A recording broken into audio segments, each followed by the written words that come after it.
महामहिम राष्ट्रपति महोदय ने कहा है कि भारत में अब तारीख पे तारीख बंद होना चाहिए और सबको जल्दी से न्याय मिलना चाहिए। माननीय प्रधानमंत्री जी ने भी कहा है right to justice fundamental right है, सबको जल्दी जल्दी न्याय मिलना चाहिए। माननीय प्रधान न्यायाधीश महोदय ने भी कहा है कि आप जल्दी जल्दी लोगों को न्याय मिलना चाहिए और कानून मंत्री जी ने भी यही बात कही। लेकिन सवाल यह है ये जल्दी न्याय मिलेगा कैसे, फटाफट न्याय मिलेगा कैसे? अभी तो कई दशक लग जाते हैं, 30 साल 40 साल लग जाते हैं और केवल बातें करने से न्याय मिलेगा भी नहीं। लेकिन मैं कहता हूं अगर 5 नियम कानून बना दिया जाए तो भारत में जस्टिस विद इन ईयर हो जाएगा, 1 साल के अंदर न्याय मिलना शुरू हो जाएगा। पहला, सबसे पहले भारत में झूठ बोलने को गंभीर अपराध घोषित कर दिया जाए और झूठ पकड़ने के लिए नार्को पॉलीग्राफ ब्रेन मैपिंग कानून बना दिया जाए और भारत के सभी जिलों में एक narco polygraph brain mapping lab बना दिया जाए। इतना करते ही आपकी झूठी शिकायतें बंद हो जाएंगी। और फिर भी अगर कोई झूठी शिकायत करे तो एक कानून बनाना चाहिए, झूठी शिकायत, झूठा एफआईआर, झूठी जांच, झूठी गवाही, झूठा एफिडेविट, यानी चीटिंग, फ्रॉड, फोर्जरी, परजरी, इसको गंभीर अपराध घोषित कर देना चाहिए। कम से कम 10 से 20 साल की सजा का प्रावधान रखना चाहिए। मैं गारंटी के साथ कहता हूं जैसे ही नार्को पॉलीग्राफ ब्रेन मैपिंग कानून बना, आपने एफआईआर में जहां लिखा जाता है शिकायत में, आपने अंडरटेकिंग लेना शुरू कर दिया कि जो मैं शिकायत करता हूं बिल्कुल सब सही है और इसके लिए मैं अपना नार्को पॉलीग्राफ ब्रेन मैपिंग कराने के लिए तैयार हूं। जैसे आपने गवाही देने वाले से ये अंडरटेकिंग लेना शुरू किया, जो मैं गवाही दे रहा हूं सब सच बोल रहा हूं और जरूरत पड़ने पर अपना नार्को पॉलीग्राफ ब्रेन मैपिंग कराने के लिए तैयार हूं। जैसे ही आपने सब इंस्पेक्टर जो जांच करते हैं उनसे आपने अंडरटेकिंग लेना शुरू किया, जो हमने एफआईआर दर्ज किया ये भी सही है, जो हमने जांच किया है ये भी सही है और इसके लिए मैं अपना नार्को पॉलीग्राफ ब्रेन मैपिंग कराने के लिए तैयार हूं। मैं गारंटी के साथ कहता हूं 50% मुकदमे अपने आप कम हो जाएंगे। जैसे हमने एक कानून बनाया और कानून बना के फर्जी आधार बनाना और बनवाना, फर्जी राशन कार्ड बनाना और बनवाना, फर्जी बर्थ सर्टिफिकेट बनाना और बनवाना, फर्जी डोमिसाइल सर्टिफिकेट बनाना और बनवाना, फर्जी आय प्रमाण पत्र बनाना और बनवाना, फर्जी ड्राइविंग लाइसेंस बनाना और बनवाना, फर्जी पासपोर्ट बनाना और बनवाना, फर्जी वसीयत बनाना और बनवाना, फर्जी विरासत बनाना और बनवाना, इसको गंभीर अपराध घोषित किया। सारे फर्जी डॉक्यूमेंट खत्म। बस ये करना पड़ेगा, कानून में आपको लिखना पड़ेगा ये फर्जी डॉक्यूमेंट बनवाया आपने तो बनाने वाले को भी और बनवाने वाले को भी, दोनों को 10 से 20 साल सजा होगी। अब इसके लिए ये भी करना पड़ेगा कि जहां जहां जो डॉक्यूमेंट बनता है वहां आपको एक बढ़िया सा बड़ा सा नोटिस बोर्ड लगाना पड़ेगा। जहां आधार बनता है वहां एक नोटिस बोर्ड लगवा दीजिए, फर्जी आधार बनाना बनवाना गंभीर अपराध है, पकड़े जाने पे 10 से 22 साल सजा होगी। ड्राइविंग लाइसेंस जहां बनता है वहां बड़ा सा नोटिस बोर्ड लगवा दीजिए, फर्जी ड्राइविंग लाइसेंस बनाना बनवाना गंभीर अपराध है, पकड़े जाने पे 20 साल सजा होगी।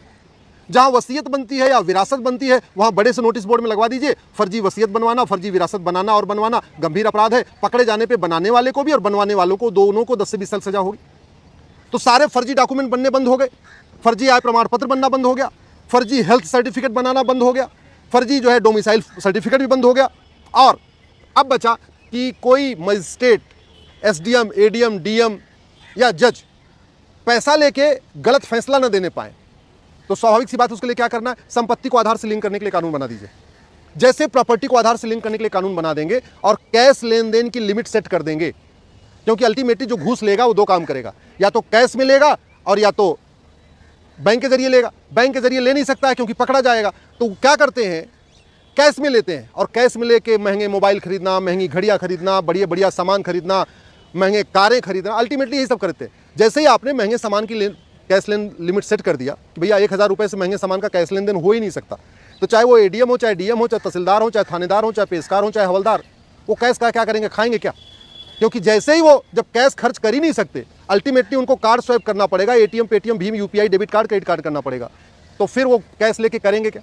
और जब घूस नहीं लेंगे तो जांच भी ईमानदारी से करेंगे, घूस नहीं लेंगे फैसला भी ईमानदारी से देंगे, घूस नहीं लेंगे एफआईआर भी ईमानदारी से करेंगे, घूस नहीं लेंगे तो सर्टिफिकेट भी ईमानदारी से बनाएंगे। तो भ्रष्टाचार खिलाफ एक कठोर कानून बनाना पड़ेगा और फिक्स कर दीजिए एक जुडिशियल चार्टर बना के कि आपको हर सप्ताह डेट फिक्स करनी है। जो मुकदमा सोमवार को पहली बार आएगा वो हर सोमवार को सुना जाएगा, जो मंगलवार को आएगा हर मंगलवार को सुना जाएगा, जो बुधवार को आएगा हर बुधवार, 3-3 महीने की लंबी तारीख नहीं, हर सप्ताह की तारीख, एक डेट की तारीख। क्योंकि पहले ही आपने जब फर्जी गवाही बंद हो गई, फर्जी जांच बंद हो गई, फर्जी मुकदमे बंद हो गए तो मुकदमों की संख्या बहुत कम हो जाएगी। आपको अलग से जज नए अपॉइंट करने की जरूरत ही नहीं है, जो वर्तमान जज हैं वो पर्याप्त हैं।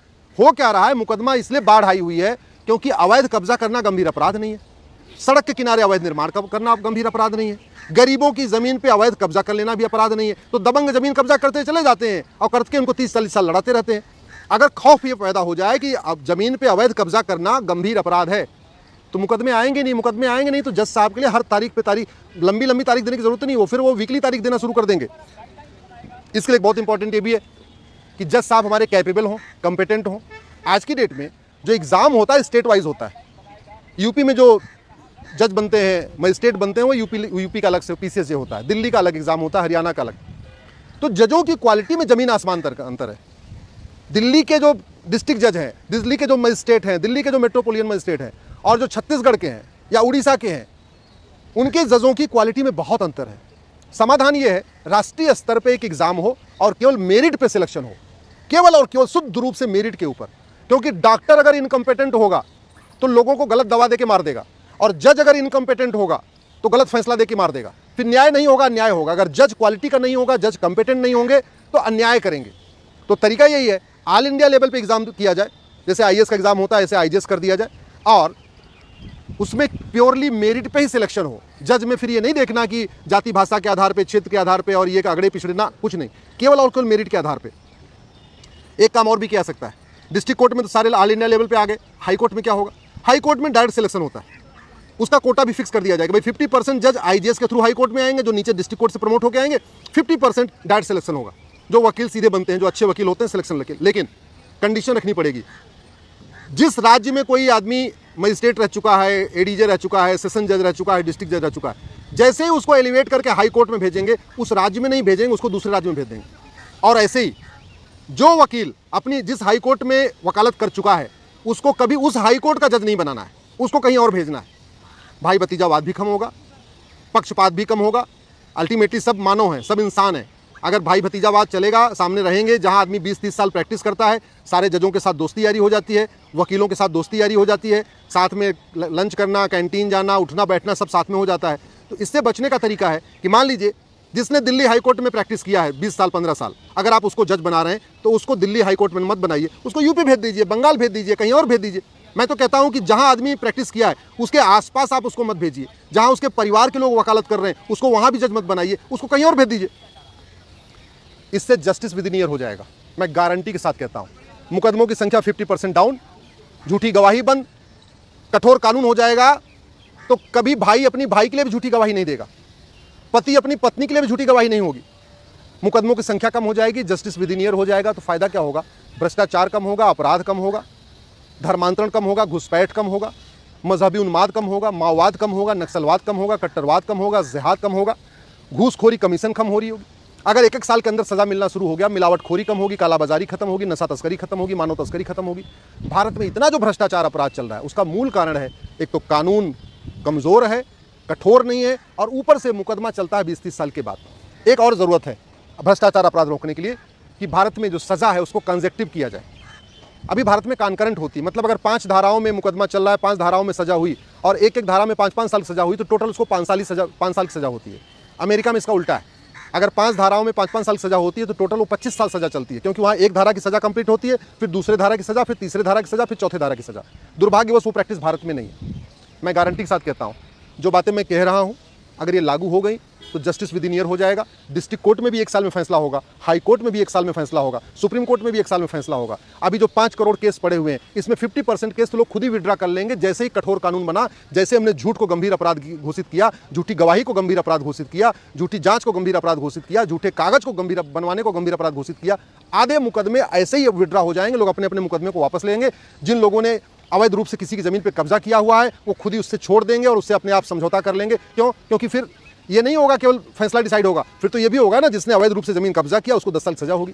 कानून में बड़ी ताकत होती है, कानून बदलेंगे तब जाके न्याय मिलेगा, और कानून नहीं बदलेंगे, केवल सेमिनार करेंगे, केवल बातें करेंगे, तारीख पे तारीख बंद होना चाहिए, इससे कोई फायदा नहीं होगा जब तक कानून नहीं बदलेगा।